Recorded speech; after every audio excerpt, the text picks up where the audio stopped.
Si Fiscal EJ mahusay ito. Dinibati nito si Libayan at si Libayan lumabas na parang sa recto lang yata nag-graduate si Libayan. Hindi yung kanilang debate nito at nilampaso nito si Libayan. Si Libayan na walang utak.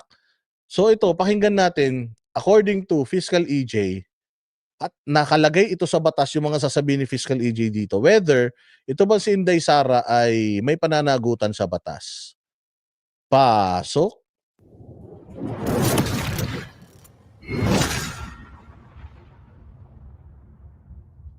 Kasi may kinausap na ako na tao.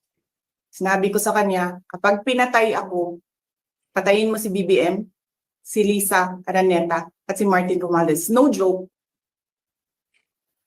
No joke. O halimbawa, ako si Inday. Pag namatay ako, patayin mo sila ha.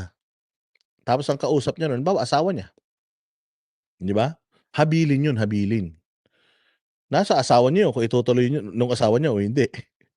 Diba, sinabi niya kay PRD, pag namatay ako huwag kang huminto patayin mo rin sila. Sila lang papatay sa akin. O kaya baka mamaya aso, kausap niya. Huwag kang huminto, kagatin mo sila hanggang mamatay sila. Di ba? Pwedeng ganun eh. Mahirap talagang tumayo ito sa tumayo ito sa korte. Pero sige, hindi naman ako abogado. Tingnan natin sasabihin dito ni Fiscal EJ. Nagbilin na ako, ma'am. Pag namatay ako, sabi ko, huwag ka tumigil hanggang hindi mo mapatay sila. And then he said yes. Good day po sa lahat. This is Fiscal EJ once again.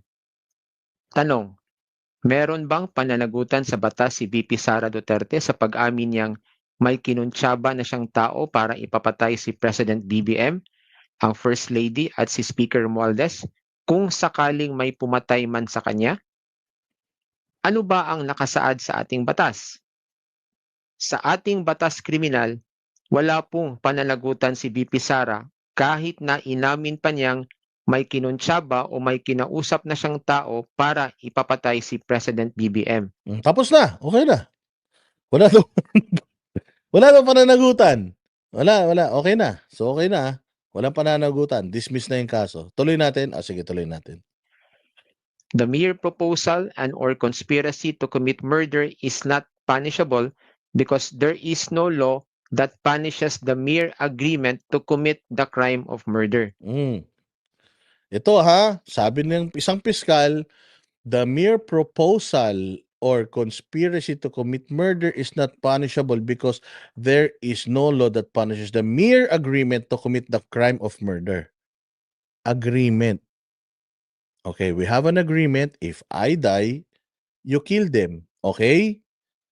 So, wala daw crime doon because it is just an agreement na hindi pa naman nangyayari at mangyayari pa lang conditionally. Mangyayari siya kapag namatay ako at pinatay nila ako.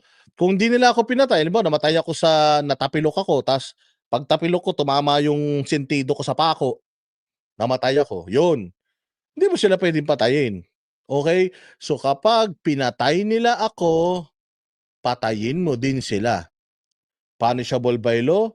According to this, not punishable because there's no law that punishes the mere agreement to commit the crime or murder. Ang crime ba na-commit na? Hindi pa. May murder na ba? Wala pa. Meron bang threat? Wala. Bakit? Kasi nga conditional. It will only become a threat kapag pinatay na siya nitong mga tao na to. Meron pong mga conspiracies which are already crimes in themselves. But conspiracy to commit the crime of murder is not one of them. Gaya ng sinabi ko na sa previous video, an agreement to murder another person, no matter how evil or reprehensible it may be, is not punishable. Nullum crimen, nulla poena sine legi. Kung wala daw krimen, wala daw sine. Siniligi. Siniligi. There is no crime when there is no law punishing it. Walang krimen kung walang batas na nagsasabi na ito ay isang krimen. O, ano ibig sabihin ng nullum crimen, nulla pena sine lege? na nagsasabi na ito ay isang krimen. No Ulit. crime when there is no law punishing it. Walang krimen kung walang batas na nagsasabi, Ulit. Jason, no matter how evil or reprehensible it may be, is not punishable. Nullum crimen, nulla pena sine lege. There is no crime when there is no law punishing it. Wala daw krimen kung wala daw batas na nagsasabi na masama yun. Walang krimen kung walang batas na nagsasabi na ito ay isang krimen. Dati, sa panahon ni former President Ferdinand Marcos in 1977, he issued Presidential Decree number 1110-A, making it punishable to conspire against the life of the President or of any member of his family or against the life of any member of his cabinet or that of any member of the cabinet member's family. O, yan. O, kita mo ha.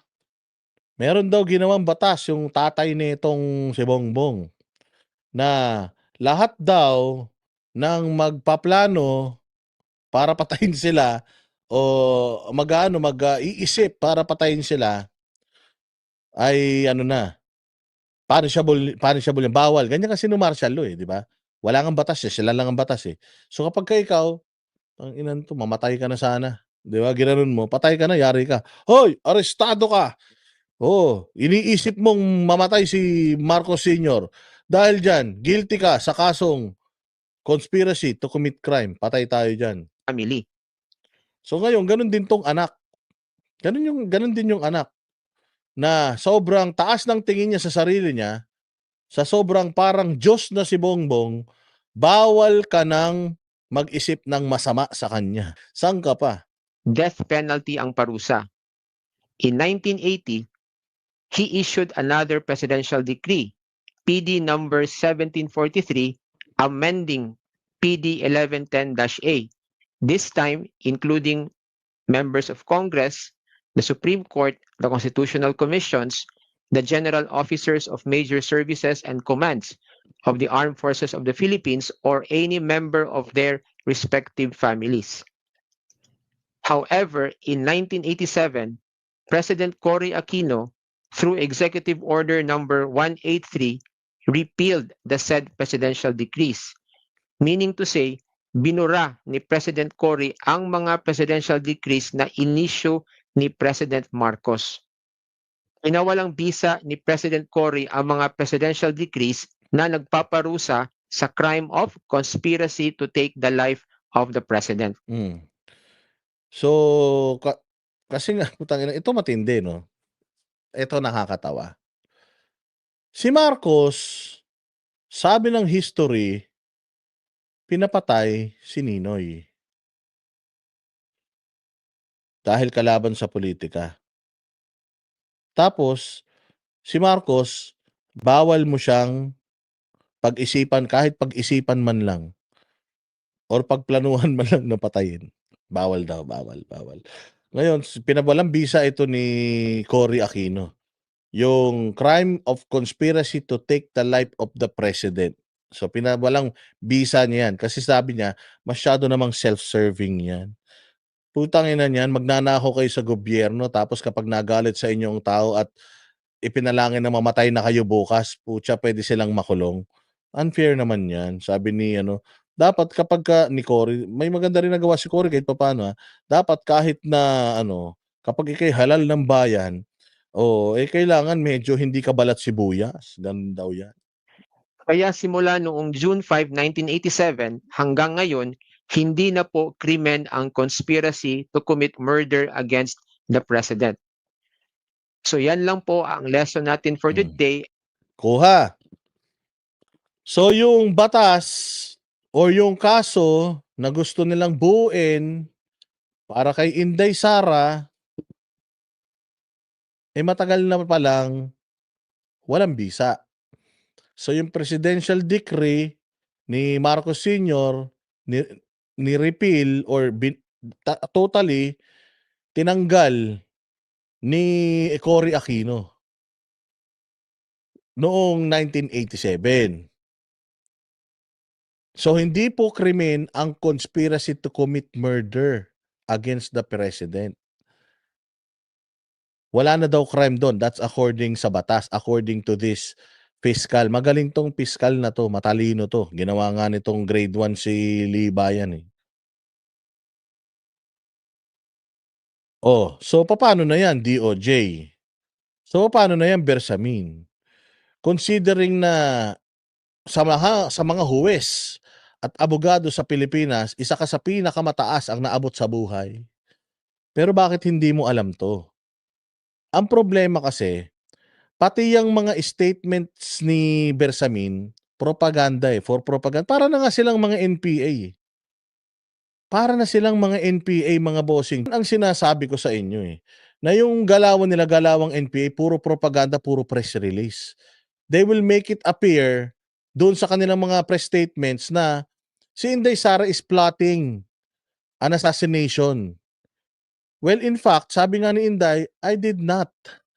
Sinabi ko lang doon na pag may nangyari sa aking masama, do not stop hunting them too. Kasi sila yung papatay sa akin.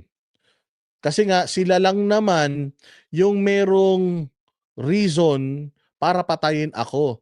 Kasi wala naman akong reason para patayin sila eh. Ano ba reason ni Inday para patayin sila? Kakampi ko nga yan, tinulungan ko nga yan nung eleksyon eh. Presidente ko yan eh. Hindi naman ako tatakbo ng presidente eh. Hindi nga rin ako tatakbo ng vice. Pinilit nga nila akong mag-vice eh. Gusto ko bang maging presidente? Papatayin ko yan para maging presidente? Di sana ako na lang magpresidente. So ibig sabihin, walang motibo si Inday para patayin ng mga yan. Magkakamotibo lang si Inday para patayin ng mga yan kapag pinatay si Inday ng mga yan. Gets ninyo? Walang motive, wala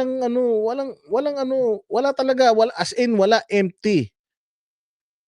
Actually, if this is a threat, I will consider it as an empty threat.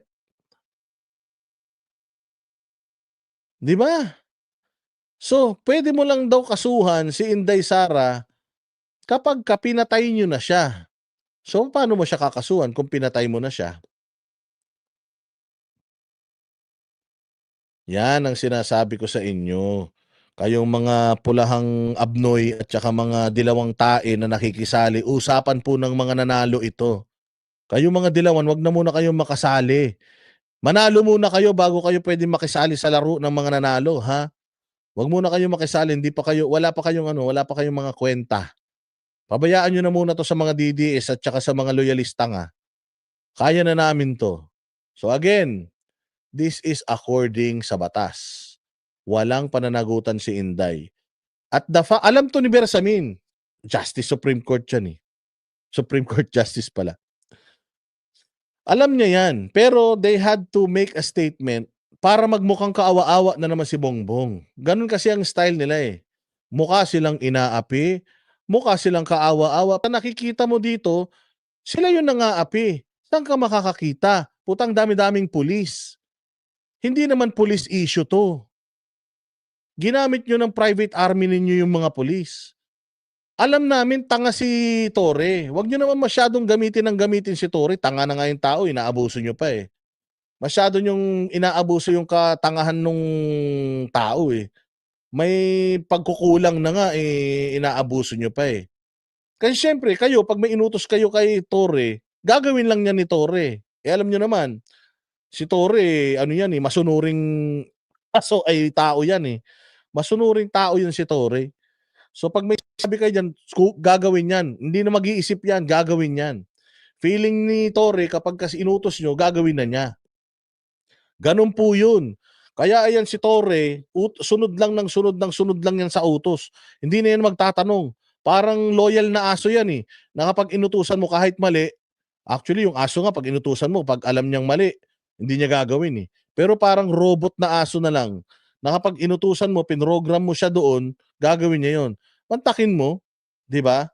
Mantakin mo, pupunta ka doon, i-enforce mo yung memo na galing sa Congress na ilipat siya ng correctional. Eh puta, hindi mo naman trabaho yun. Trabaho yun ng Sergeant at Arms ng Kongreso. Kailan ka pa naging Sergeant at Arms ng Kongreso? 'Di ba? Pati NBI kumakampi sa mali, sabi nito. NBI yan, siyempre, ang NBI, DOJ, Malacanang. Kaya nga dito nyo makikita gaano katindi yung mga binabangga ng Banateros. Gaano katindi yung binabangga ni Inday Sara. Gaano katindi yung binabangga ng lahat ng mga vloggers ngayon na nandiyan dyan sa EDSA. Ganito katindi yung binabangga namin gobyerno. Nandiyan dyan sa Pilipinas ang mga yan. Sobrang delikado buhay ng mga yan. Pero hindi sila natitinag. 'Di ba? Hindi sila natitinag. So, ganito katindi. Maliligo kami ng kaso, maliligo kami ng death threat. Ganito katindi yung kinakaharap namin sa araw-araw sa paglaban natin sa katotohanan. Dito sa Pilipinas, kahit huwes, ibinabaliktad na ngayon yung naratibo. Gumagawa na ng mga istorya, nagdadagdag na ng mga salita. Yan ang pinakamasakit ngayon sa bayan natin.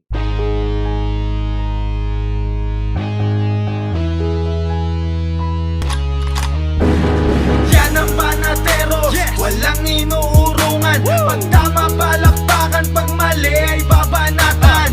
Yan ang Banateros, boses ng ordinaryong Pilipino. Banateros ay walang makakaawan. Walang inuurungan, Banateros ay tinutulungan. Mga ordinaryong Pilipino, bawat mali tinututukan. Handang ituwid mga baliko, kasagutan.